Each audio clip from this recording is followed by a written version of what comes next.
Elon Musk hasn't shied away from making headlines over the last few months, or ever really, as he works out his deal to buy Twitter. Well, kind of. He wanted to buy it, then he didn't, then he wanted to again. Look, it's this whole thing. I'm Abrar Al-Hiti, and I'm gonna break it all down for you. So how did this whole mess begin? Let's take it back to March 14th, 2022, when Musk took a 9.2% stake in Twitter. That made him the social network's biggest shareholder. The public found out about the deal in early April. Then the next day, we learned Musk was joining Twitter's board of directors. He began tweeting about all the things that he'd change at the company. In early April, for example, he polled his users about whether they wanted an edit button. Twitter quickly announced it was working on this feature already. Musk tweeted some other suggestions that caught people's attention. He asked if Twitter's headquarters should be turned into a homeless shelter because, quote, no one shows up anyway. He eventually deleted that tweet. On April 9th, he fanned the flames by asking, is Twitter dying? But things got really interesting on April 10th when Twitter CEO Parag Agrawal said Musk wasn't joining the company's board after all.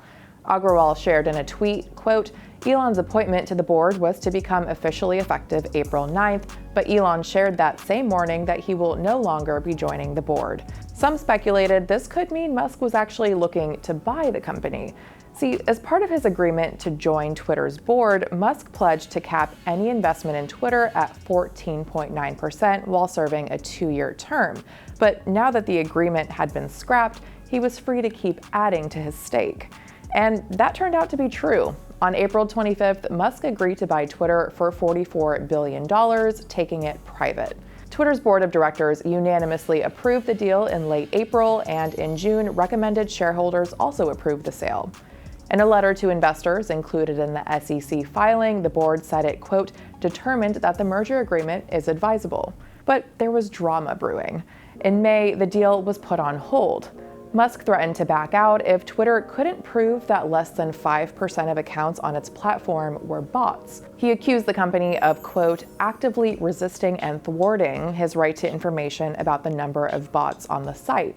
But if Musk walked away from the deal, he'd have to pay a $1 billion fine. So some people speculated he was just looking for a way out or an excuse to renegotiate the price. Then officially, on July 8th, Musk said he was pulling out of the deal. In a letter sent by his lawyer, Musk said Twitter breached multiple parts of the merger agreement by failing to provide more information about how it estimates the number of spam accounts. The letter said, quote, this information is fundamental to Twitter's business and financial performance. I made another video on why Musk is so concerned about bots if you want to check that out. Twitter sued Musk on July 12th to complete his $44 billion purchase. It accused him of breaching the agreement and called his exit strategy a, quote, model of hypocrisy. The company alleged the billionaire is trying to pull out of the deal because his personal wealth has fallen, so the acquisition has become more expensive for him. More specifically, the lawsuit notes Musk's stake in his company Tesla declined by more than $100 billion from its peak in November 2021, and that's why he wants to back out of the Twitter deal. The complaint said, quote, Musk apparently believes that he, unlike every other party subject to Delaware contract law, is free to change his mind, trash the company, disrupt its operations, destroy stockholder value, and walk away. Twitter clearly doesn't mince its words. Then things got even more intense in August when a whistleblower complaint alleged Twitter lied to Musk about the number of spam bots on its platform. It also accused the company of prioritizing making money over user security. Twitter pushed back against the allegations, saying it was, quote, riddled with inconsistencies and inaccuracies and lacks important context. Still, Musk's lawyers tried using the whistleblower complaint as part of his argument for ending the deal. But the tides turned once again on October 3rd when Musk's lawyers sent a letter to Twitter stating he plans to move forward with purchasing the company at the original offer price of $54.20 a share. The timing of this was interesting since it came just days before a trial between Musk and Twitter was set to begin on October 17th. Reports said Musk's lawyers sensed the case wasn't going well based on what happened in pre-trial hearings. Also, getting out of a merger agreement is tough, and the legal bar to do so is high. Some analysts said Musk's chances of winning seemed highly unlikely. Twitter says closing the deal is in the best interest of shareholders, and it plans to do so at the agreed price. On October 6th, the judge overseeing the Twitter-Musk case granted Musk's request to stop legal proceedings. The trial was put on pause to give the two parties time to complete the deal by October 28th.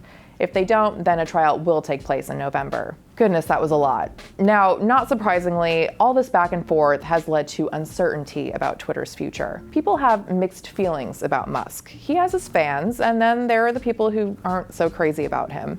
There have been reports about employees at Twitter feeling uneasy about a Musk takeover. People also have mixed feelings about some of the changes he's proposed for Twitter. One of the biggest issues he's discussed is changing the company's content moderation policies and curbing restrictions on what people can say. But Twitter employees and advocacy groups have raised concerns that those changes would harm users dealing with harassment and hate speech on the platform. If the deal goes through, we'll see if and how Musk implements his ideal policies and how people react. But in the meantime, knowing Musk, there will be plenty more ups and downs and inflammatory tweets as the saga continues, and we'll be watching it all with bated breath. If you like this video, don't forget to hit like and subscribe for more content from CNET. Thanks for watching.